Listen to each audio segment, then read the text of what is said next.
কোথাও আমাদের প্রচার মিছিলে গুলি চালানো হচ্ছে, কোথাও মা বোনদের উপর হামলা করা হচ্ছে, কোথাও আমাদের প্রচার উপাদান উপকরণ সমূহ ছিঁড়ে ফেলা হচ্ছে, সরিয়ে ফেলা হচ্ছে। মা বোনদের উপরে আপনি যখন হামলা করবেন, মনে রাখবেন ওই মায়ের সন্তান আছে, ভাই আছে, স্বামী আছে। তার ইজ্জতের উপরে হামলা করার পরে তারা বসে থাকবে না। এইভাবে আপনাদের হামলা প্রতিটি মায়ের হৃদয়ে জামাতে ইসলামী ইসলামী ছাত্র শিবিরকে পৌঁছায় দিবে ইনশাআল্লাহ। মসজিদের ভিতরে কোরআন চর্চা সহ্য করেন না, এর জবাব অতীতে যারা এমনটা করেছিল তারা পেয়েছে, আপনারাও পাবেন। পোস্টার ছিঁড়ে ফেলতেছেন, বিলবোর্ড উদাও করে দিচ্ছেন, লাভ হবে না। আপনি গাছের পোস্টার, লাইট পোস্টের পোস্টার, দেয়ালের পোস্টার, সুতায় টানানো পোস্টার আপনি ছিঁড়তে পারবেন, কিন্তু জনগণের হৃদয়ে ভালোবাসার যে পোস্টার লেগে গিয়েছে সেই পোস্টার আপনারা ছিঁড়তে পারবেন না। প্রিয় দেশবাসী, দুইবার স্বাধীন হলাম, কিন্তু সত্যিকার অর্থে আমরা স্বাধীনতার স্বাদটা পেলাম না। কেন পেলাম না? আমাদের মাটি কি উর্বর ছিল না? আমাদের জলসীমায় কি আল্লাহ সম্পদ দান করেননি? আমাদের মাটির নিচে কি আল্লাহ বিপুল পরিমাণ খনিজ সম্পদ রেখে দেননি? সমুদ্রের নিচে অকল্পনীয় সরকার সম্পদ কি আল্লাহ তাআলা আমাদেরকে দান করেননি? আল্লাহ তাআলা সবই দান করেছে। তাহলে এত সম্পদ থাকা সত্ত্বেও আমরা বিশ্বের বুকে মাথা উঁচু করে দাঁড়াতে পারলাম না কেন? সকল দলই যখন ক্ষমতার বাইরে থাকে তখন কেন এই কথা বলে যে আমরা জনগণ স্বাধীনতার সুফল ভোগ করতে পারিনি? অর্থাৎ ক্ষমতার বাইরে যখন একটা দল থাকে, সেই দলও কোনো দল এই বাংলাদেশ শাসন করেছে, একতার মাধ্যমে তারা স্বীকার করে নিয়েছে তারাও জনগণকে স্বাধীনতার সুফল এনে দিতে পারে নাই। বিপুল পরিমাণ রক্ত আর জীবন দিয়ে 24-এ যে পরিবর্তন এসেছে, মানুষ আশা করেছিল ফ্যাসিবাদ চিরদিনের জন্য বাংলার জমিন থেকে খতম হয়ে যাবে, বিদায় নেবে। আফসোসের বিষয়, ফ্যাসিবাদ বিদায় নেয় নাই। ফ্যাসিবাদীদের একটা অংশ বিদায় নিয়েছে, কিন্তু ফ্যাসিবাদ বাংলাদেশে রয়ে গিয়েছে। ফ্যাসিবাদীদের কিছু লক্ষণ আছে। 1 নম্বর লক্ষণ হচ্ছে দুর্নীতি, 2 নম্বর লক্ষণ হচ্ছে চাঁদাবাজি, 3 নম্বর লক্ষণ হচ্ছে দখলদারি, 4র্থ লক্ষণ হচ্ছে মা বোনদের ইজ্জত নিয়ে টানাটানি, 5ম লক্ষণ হচ্ছে দেশকে গায়ের জুড়ে অস্থির করার অশনি সংকেত। সকল লক্ষণ আজকে বিদ্যমান। 24-এর গণ আন্দোলনে ছাত্র, তরুণ, যুবক যুবতীরা নেতৃত্ব দিয়েছে। আমরা বরাবর তাদেরকে অভিনন্দন জানিয়েছি, আজও অভিনন্দন জানাই। তাদের নেতৃত্বে বাংলাদেশে শিশু থেকে বৃদ্ধ, নারী থেকে পুরুষ, সকল শ্রেণী পেশার মানুষ জীবন বাজি রেখে খোলা গুলি এবং আগুনের মুখে তারা লড়াই করেছিল এবং তারা বলেছিল যে আমরা কোনো স্বৈর শাসকের সামনে আর মাথা নত করব না। তারা বলেছিল আমরা একটা নতুন বাংলাদেশ চাই। তারা বলেছিল আমরা একটি দুর্নীতি দুঃশাসন মুক্ত মানবিক বাংলাদেশ চাই। আমাদের ছাত্র যুব সমাজের আকাঙ্ক্ষা ছিল আমরা একটা উন্নত শিক্ষা ব্যবস্থা চাই। শিক্ষা শেষে আমরা আমাদের হাতে কাজ চাই। এই কাজের মাধ্যমে আমরা দেশ গড়তে চাই। কিন্তু আমরা কি দেখতে পাচ্ছি? কেউ কেউ এই পরিবর্তনে খুশি নন। সম্ভবত কারণ এটা পরিবর্তনটা আমার বা তাদের নেতৃত্বে হলো না কেন? নেতৃত্ব তো ভাই আমরা দিয়েছি, স্বৈরাচারের বিরুদ্ধে 15.5 বছর আমরা আন্দোলন করেছি, আমরা জীবন দিয়েছি, আমরা মামলা গোলাই নিয়ে জেলে ঢুকেছি, ঘর বাড়ি ছেড়ে এখানে সেখানে আমরা পালিয়ে বেরিয়েছি। অবশ্য বাংলাদেশ জামাতে ইসলামী দেশ ছেড়ে পালায় নাই, দেশের ভিতরেই আমরা মুহাজির ছিলাম, দেশের মাটিকে কামড়ে ধরেছিলাম, বুকে জড়িয়ে এখানেই ছিলাম, জেল বরণ করেছি, জীবন দিয়েছি, কিন্তু দেশ ছেড়ে আমরা পালাইনি। কারণ আমরা এই দেশকে, এই মাটিকে, এই মানুষকে আমরা ভালোবাসি। আমরা ভালোবাসার ঠিকানা ত্যাগ করতে পারি না। দেশের আপামর জনগণ পুরানা বস্তা পচা দুর্গন্ধময় সেই রাজনীতি আর চায় না।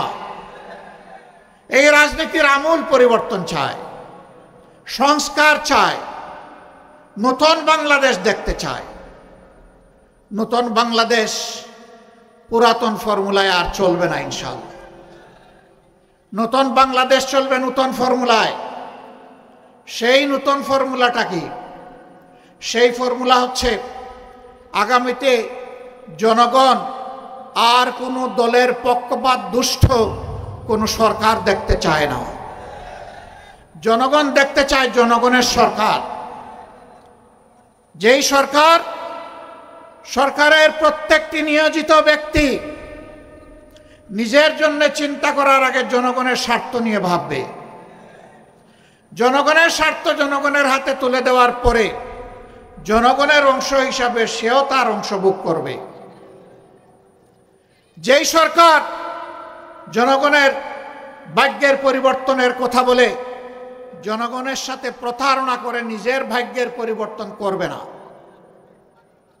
যেই সরকার দুর্নীতিতে জড়াবে না, যেই সরকারের মদত পুষ্ট হয়ে কেউ চাঁদাবাজি করার দুঃসাহস দেখাবে না, যেই সরকারের সময় সমাজের সর্বক্ষেত্রে ন্যায় বিচার প্রতিষ্ঠিত হবে,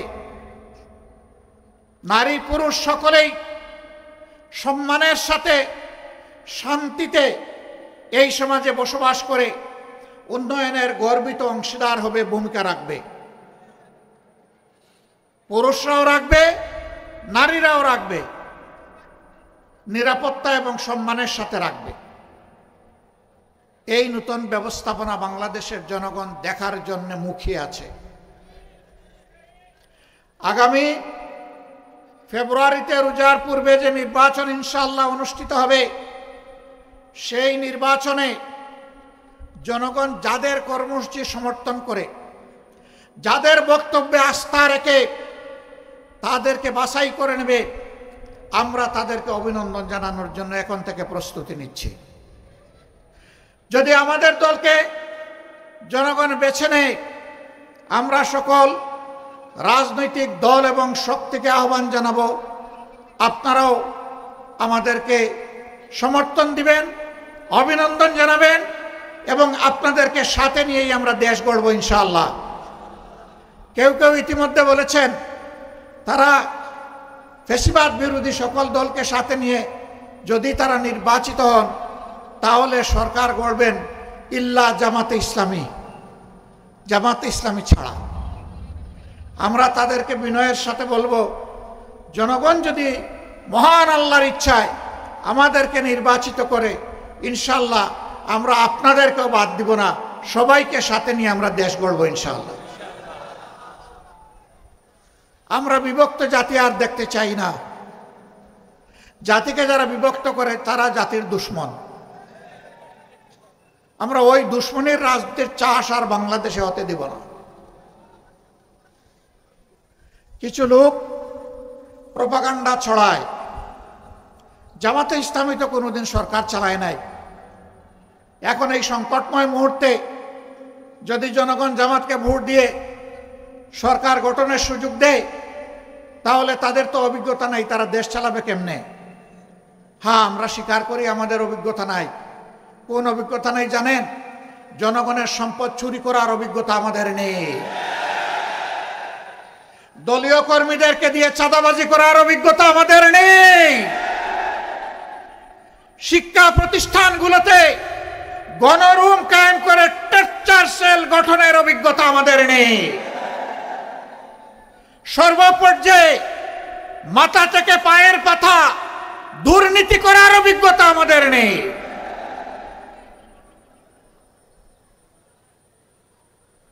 আমরা ক্ষমতায় যাইনি ঠিক আছে, কিন্তু 5 বছরের জন্য আমরা ছিলাম ক্ষমতার ছোট্ট অংশীদার। 2001 থেকে 2006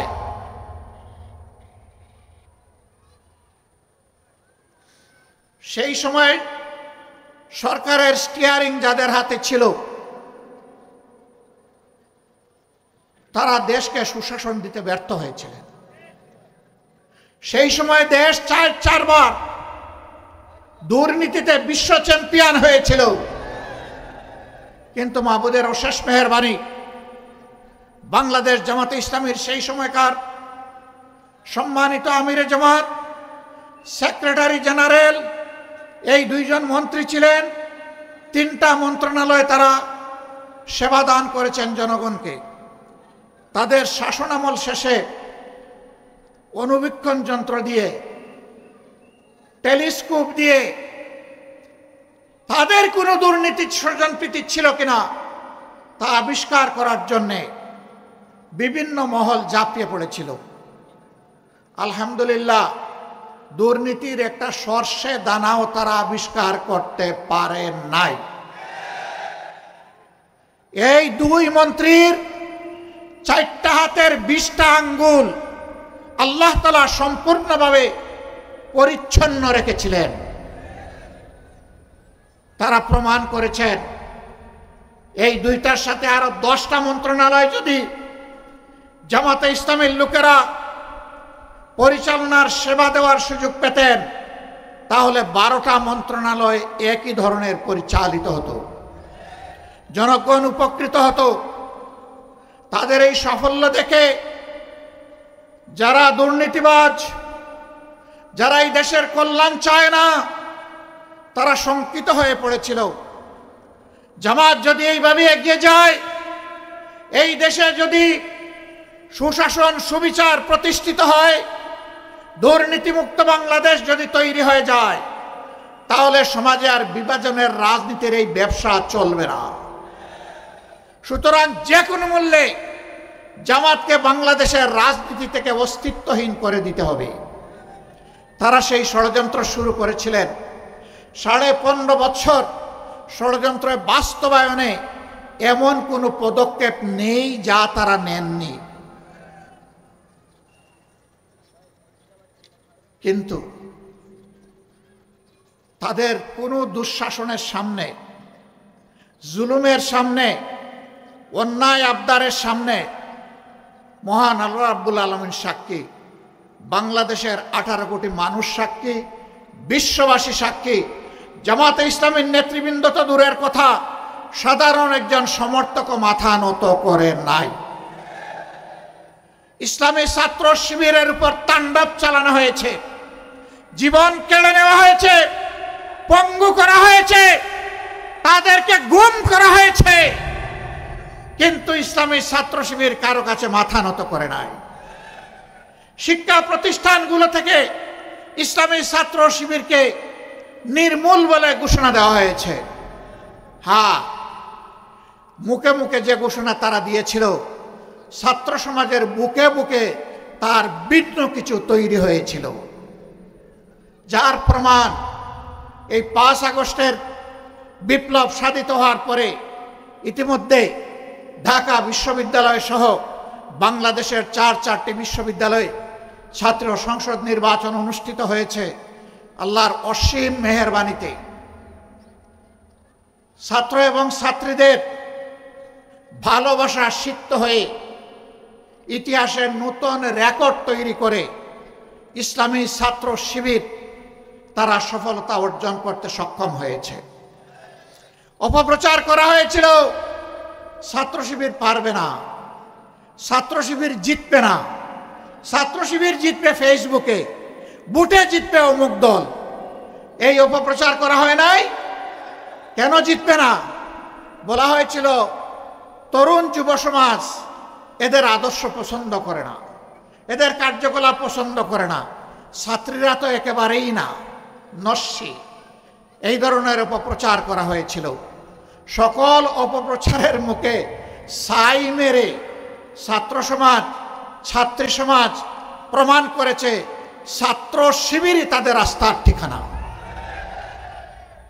যখন এই সফল নির্বাচনগুলো হয়ে গেল, এই সফলতা দেখে আবার অনেকে দিশাহারা হয়ে পড়ল। এবার জিকির শুরু হলো। এই নির্বাচনের কোনো প্রভাব জাতীয় নির্বাচনে পড়বে না। সাংবাদিকরা আমাকে জিজ্ঞেস করে, আপনারা কি মনে করেন? আমি বললাম যে নির্বাচনের কোনো প্রভাব জাতীয় নির্বাচনে পড়বে না, সেই বিষয়ে আমাকে কেন প্রশ্ন করে সময় নষ্ট করছেন? যার কোনো প্রভাব পড়বে না, এই প্রভাব পড়াটা যারা সহ্য করে না, তারা টেলিভিশনে টকশোতে গিয়ে প্রতিদিন প্রতি রাত এত জিকির কেন করছে? এ কথাই প্রমাণ করে যে সবার আগে এই সংসদ নির্বাচনগুলোর প্রভাব তাদের মগজের উপরে পড়েছে, আর তার ইতিবাচক প্রভাব জনগণের হৃদয়ে পড়েছে। সম্মানিত বন্ধুগণ, এই রাস্তায় অনেকে সফল হতে পারবে না চিন্তা করে, জনগণের ম্যান্ডেটে আসতে পারবে না চিন্তা করে, এখন কোনো জায়গায় পুরাতন সন্ত্রাসীরা নতুন রূপে আত্মপ্রকাশ করতে যাচ্ছে। কোথাও আমাদের প্রচার মিছিলে গুলি চালানো হচ্ছে, কোথাও মা বোনদের উপর হামলা করা হচ্ছে, কোথাও আমাদের প্রচার উপাদান উপকরণ সমূহ ছিঁড়ে ফেলা হচ্ছে, সরিয়ে ফেলা হচ্ছে। মা বোনদের উপরে আপনি যখন হামলা করবেন, মনে রাখবেন ওই মায়ের সন্তান আছে, ভাই আছে, স্বামী আছে, তার ইজ্জতের উপরে হামলা করার পরে তারা বসে থাকবে না। এইভাবে আপনাদের হামলা প্রতিটি মায়ের হৃদয়ে জামাতে ইসলামী, ইসলামী ছাত্র শিবিরকে পৌঁছায় দিবে ইনশাআল্লাহ। মসজিদের ভিতরে কোরআন চর্চা সহ্য করেন না, এর জবাব অতীতে যারা এমনটা করেছিল তারা পেয়েছে, আপনারাও পাবেন। পোস্টার ছিঁড়ে ফেলতেছেন, বিলবোর্ড উদাও করে দিচ্ছেন, লাভ হবে না।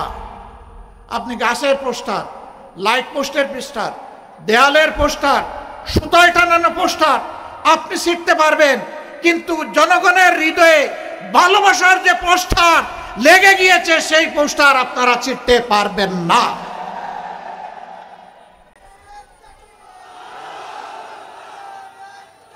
সম্মানিত ভাই ও বন্ধুগণ, বাংলাদেশে ৩০০টি আসন, বাংলাদেশ জামাতে ইসলামী দুর্নীতিমুক্ত, চাঁদাবাজ মুক্ত, যুবকদের স্বপ্নের বাংলাদেশ, এই প্রজন্মকে উপহার দেওয়ার জন্যে মহান আল্লাহর উপর ভরসা করে শপথ করেছে। আমাদের এই যাত্রা থামবে না। আমরা সরকারে গেলাম কি গেলাম না এটি বড় বিষয় নয়, আমরা জনগণের প্রয়োজনে পাশে থাকতে পারলাম কি পারলাম না এটাই বিষয়। আমাদের জানা মতো ৩০০ আসনে আমরা নিষ্কলুষ চরিত্রের লোকদেরকে আমাদের প্রতিনিধি হিসাবে, নমিনি হিসাবে, প্রার্থী হিসাবে দেওয়ার চেষ্টা করেছি। আমরা তরুণদেরকে এগিয়ে এনেছি। আমাদের অঙ্গীকার আগামীর বাংলাদেশ তরুণদের বাংলাদেশ, তরুণদের সেই স্বপ্ন পূরণের জন্যে আমাদের যারা নমিনি তাদের ৬২% হচ্ছেন তরুণ।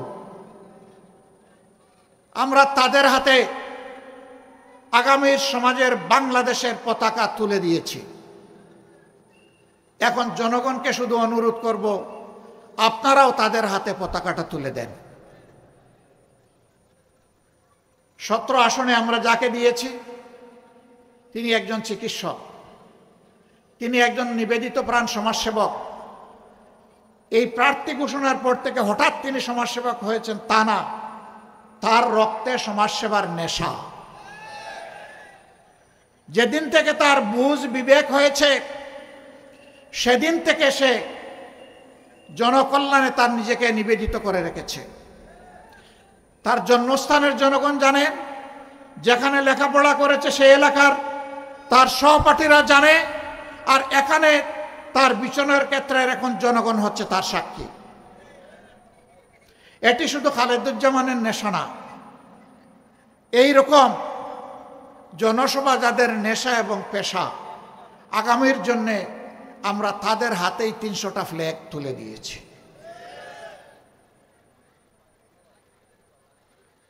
আমরা বিশ্বাস করি বাংলাদেশের শান্তিপ্রিয় জনগণ, আমাদের মা বোনেরা, তারা চান তাদের শিশুটি জন্ম নেওয়ার পরে তার প্রত্যেকটি অধিকার যেই সমাজ, যেই সরকার দিতে পারবে, তারা ওই সমাজ এবং ওই সরকারের জন্যই তারা অপেক্ষায় আছে। তার শিশুর স্বাস্থ্যসেবা, তার শিশুর বেড়ে ওঠার জন্য উপযুক্ত শিক্ষা, তার শিশুর জন্য নিরাপদ রাস্তা, তার শিশুর জন্য নিরাপদ শিক্ষা প্রতিষ্ঠান, এবং এরপরে শিশুর যখন ছাত্র জীবন শেষ হবে তখন তার শিশুর হাতে দেশ গড়ার কারিগরের চাবি তার শিশুর হাতে সমাজ যেন তুলে দেয়। আমরা কথা দিচ্ছি আমাদের পরিকল্পনা এভাবেই আগাবে ইনশাআল্লাহ। মাদের জন্য ভয়ভীতি দেখানো হচ্ছে। জামাতে ইসলামী ক্ষমতায় গেলে ওনারা ঘরের বাইরে কর্মক্ষেত্রে আর প্রবেশ করতে পারবেন না। আমি নিজে তার সাক্ষী। আমাকে আল্লাহ তাআলা একজন স্ত্রী দিয়েছেন, তিনি একজন চিকিৎসক ছিলেন, তিনি রোগীদেরকে সেবা দিয়েছেন। আমার দুটি মেয়ে, তারাও চিকিৎসক, তারাও তাদের সাধ্য অনুযায়ী সেবা দিয়েছে, দিবে। একটি ছেলে, সেও চিকিৎসক, সেও চেষ্টা করছে তার জায়গা থেকে মানুষকে সেবা দেওয়ার। আল্লাহ তাআলা আমাকে একটি মেডিকেল কলেজ এবং হাসপাতাল গড়ে তোলার সুযোগ দিয়েছিলেন।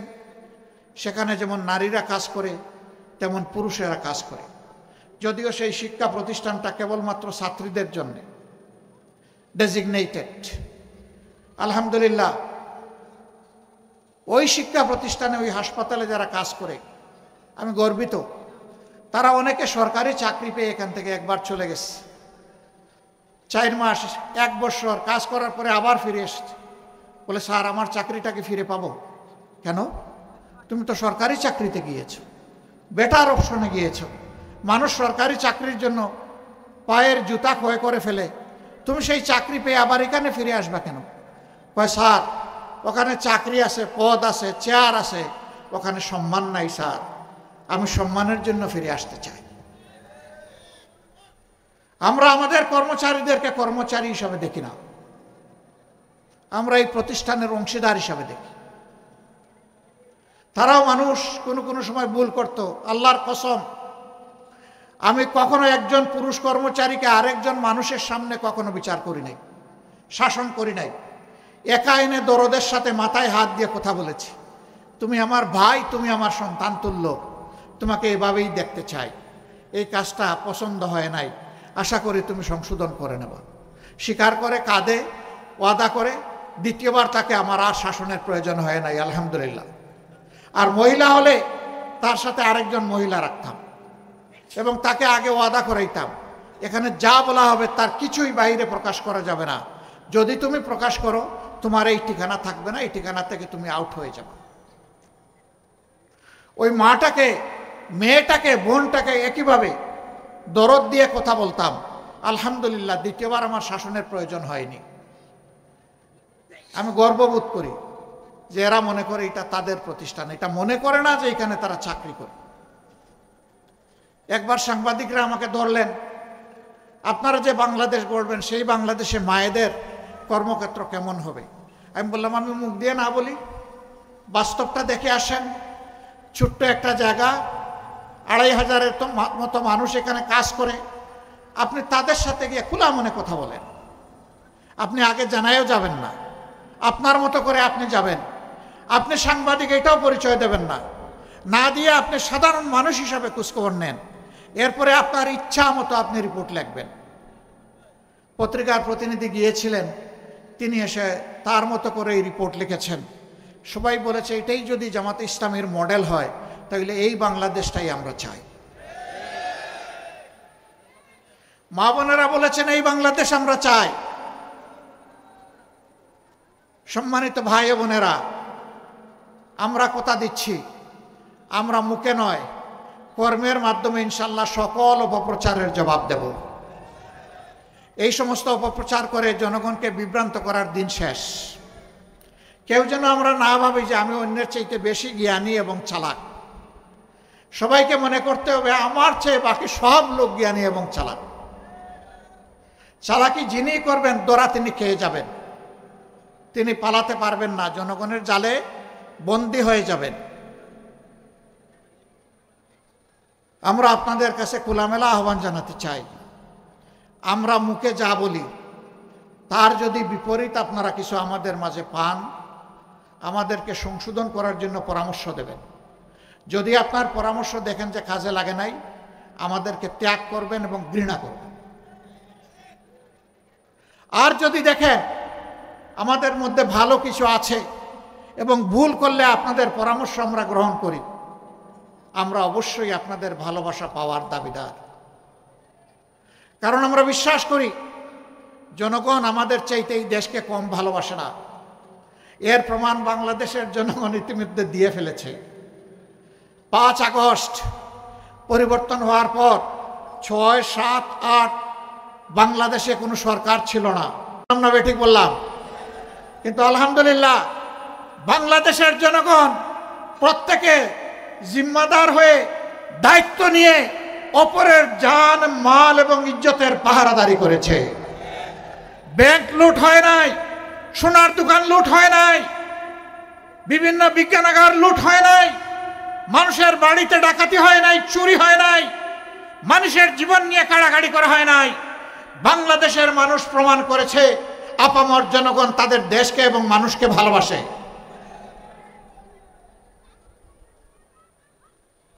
এই দায়িত্বশীল জনগণকে আমরা একটা দায়িত্বশীল সরকার উপহার দেব ইনশাআল্লাহ। এই সরকার পরিচালনা করতে গিয়ে দেশি বিদেশি কোনো শক্তির লাল চক্ষুকে আমরা পাত্তাই দেব না। আমাদের সরকার পরিচালনার যদি আল্লাহর ইচ্ছায় জনগণের ভালোবাসায় আমরা সেই সুযোগ পাই, সরকার পরিচালনার ভিত্তি হবে আল্লাহকে ভয় করা, প্রকাশ্যে এবং গোপনে। আল্লাহকে যারা ভয় করবে জনগণের সমস্ত আমানত তাদের কাছে নিরাপদ। জনগণকে তাদের অধিকার চেয়ে নিতে হবে না, সরকার বাধ্য থাকবে জনগণের অধিকার তাদের ঘরে পৌঁছে দিতে। এই ইতিহাস নতুন করে আমাদের রচনা করা লাগবে না, এটি আমাদের গর্বিত ইতিহাস, এটি আমাদের মদিনা কেন্দ্রিক শাসনের ইতিহাস। আমরা দল ধর্ম নির্বিশেষে সকল মানুষের জন্য সেই ইতিহাস রচনা করতে চাই। অনেকে আমাদেরকে কর্নার করার চেষ্টা করেন। বাংলাদেশ জামাতে ইসলামী যেহেতু কোরআন কেন্দ্রিক একটি দল, সেই কারণে অন্য ধর্মের লোকেরা তাদের হাতে নিরাপদ হবেন না। আমি মহান আল্লাহর উপর ভরসা করে চ্যালেঞ্জ দিলাম, 54 বছরের স্বাধীন বাংলাদেশে বাংলাদেশ জামাতে ইসলামীর কোনো নেতা কোন অন্য ধর্মের লোকের উপর জুলুম করেছে, তার জমি দখল করেছে, তার ইজ্জতের উপর হাত দিয়েছে, তার সম্পদ লুণ্ঠন করেছে, সাহস থাকলে আমাদেরকে বলে দেন। আমরা সেই দুষ্ট লোক তৈরি করি না। মহান আল্লাহ আমাদেরকে শিক্ষা দিয়েছেন, যেই দেশে মুসলমানরা সংখ্যাগরিষ্ঠ হবে সেই দেশে আল্লাহ বলতেছেন অন্য ধর্মের লোকদেরকে আমি তোমাদের কাছে আমানত রাখলাম, যদি তাদের অধিকার কেউ হরণ করে। আল্লাহর নবী বলছেন হাসরের দিন ওই মুসলিম নামের জালিমের বিরুদ্ধে আমার আল্লাহর দরবারে আমি হব বাদী, তার বিরুদ্ধে আমি করব মামলা দায়ের। আমরা আল্লাহ তাআলাকে ভয় করি, আমরা আমাদের এই সমস্ত ভাই বোনদেরকে সম্মান করি। ধর্মীয় কোনো বিশ্বাস ধারণ করা প্রত্যেক নাগরিকের নিজস্ব ব্যাপার, এখানে কোনো জোর জবরদস্তি চলবে না। আমি যেমন পছন্দ করব না আমার উপর কেউ তার ধর্ম চাপিয়ে দিই, আরেকজনও তেমন পছন্দ করবে না তার উপর আমার ধর্ম আমি চাপিয়ে দিই। এটা চাপাচাপির কোনো জায়গা নয়। তারা ইনশাআল্লাহ বাংলাদেশে নিরাপদ থাকবেন, যে বাংলাদেশ আল্লাহ যদি আমাদেরকে পরিচালনার তৌফিক দেন। এবং আগামী নির্বাচনে জামাতে ইসলামীর হয়েও তাদের কেউ কেউ ইনশাআল্লাহ সংসদ সদস্য পদে লড়াই করবেন। এর মাধ্যমে আমরা জাতিকে ঐক্যের জায়গায় আনতে চাচ্ছি, বিভক্তির বেঁধে রাখার কবর রচনা করতে চাই।